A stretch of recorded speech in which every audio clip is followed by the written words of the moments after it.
Dis-moi, est-ce qu'on a le droit de faire des reproches? Mais regarde, on est entre nous, nous et TikTok et le monde. Dis-moi à qui tu veux le faire, personne ne saura, il n'y aura que nous. Faire un reproche, c'est quelque chose d'intime. Pouvoir dire quelque chose à quelqu'un et lui dire franchement, tu ne devrais pas faire ça. Il faut être suffisamment intime pour pouvoir le convaincre. En fait, ça ne sert à rien de parler pour rien, d'accord? Ça ne sert à rien de parler pour rien. Oui, dis-moi, Benjamin. Ça veut dire qu'on peut faire des reproches qu'à des proches, enfin des personnes proches de nous? Ça Pas veut dire que, ouais, c'est non seulement on peut faire des reproches qu'à des personnes proches de nous, mais en plus de ça, en plus de la question de savoir si on peut faire des reproches à des personnes proches de nous ou pas, il y a la question de... Imaginons par exemple que tu es connu pour être une personne pas particulièrement honnête. Ce qui n'est pas ton cas, Benjamin, tu es blue-white, tu es un diamant qui n'a cessé d'être poli. Mais bon, imaginons par exemple que tu es une personne qui n'est pas super honnête, d'accord? Et que là, tu vas voir la personne et tu commences à dire, tu sais, j'ai regardé tes comptes, c'est pas exactement comme ça qu'on fait. Bon, c'est absurde. La personne dit, mais d'où tu me parles? Va arrêter avec ton forex. Donc, la notion même de reproche, elle a plusieurs prérequis, d'accord? Il faut connaître la personne pour pouvoir lui parler, il faut que la personne puisse nous entendre, qu'on ait le charisme nécessaire pour pouvoir lui dire les choses, et aussi être soi-même suffisamment investi dans la thématique qu'on lui reproche pour pouvoir lui servir d'exemple. Reproche, c'est pas en soi, c'est pas non seulement c'est pas un problème, mais c'est même un devoir moral et un devoir religieux, d'accord? Il y a une mitzvah, je sais pas si tu la connais, elle s'appelle la mitzvah de Hashavat Aveda. L'idée, c'est effectivement, la personne, elle avait un objet, tu vas faire tout ce que tu peux pour le retrouver son propriétaire. Ok.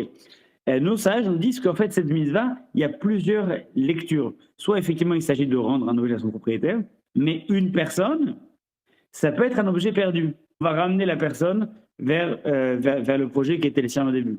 Donc, en l'occurrence, l'objet perdu, c'est la personne. À qui on le rend à son propriétaire, qui l'a perdu et vers lequel on va le ramener. Tu vois ce que je veux pas être insensible à une personne qui est complètement en train de se détruire, d'accord?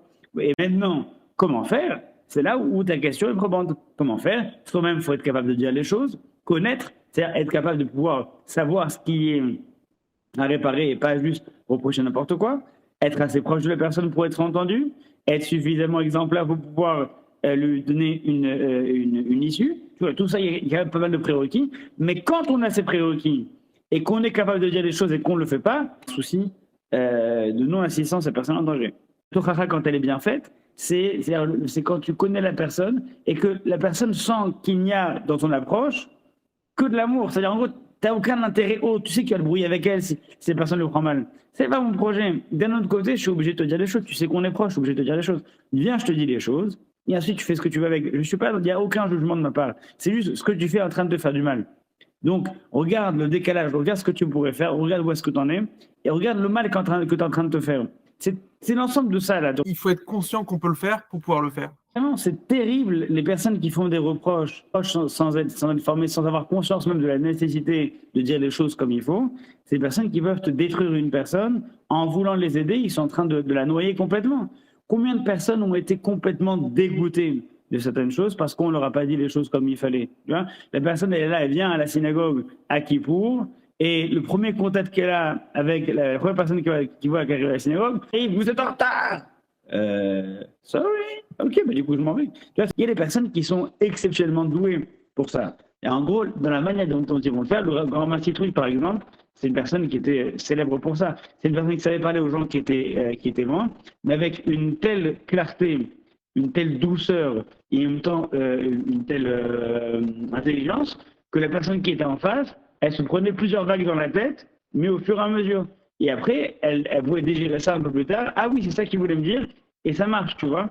Et moi, tu sais que la personne qui est en face de toi, elle a aucun intérêt à te faire du mal. Elle a aucun intérêt à te dire quoi que ce soit. C'est une personne qui est là, qui t'apprécie, qui est à côté. Mais qui te dit, en fait, ça pourrait t'apporter du bien. Tu vois, faire en sorte de reconnecter la personne à ce qu'elle pourrait être. Donc, en fait, comme dirait le marin de Prague, de lui faire prendre conscience de l'écart qu'il y a entre son potentiel et ce qu'elle est.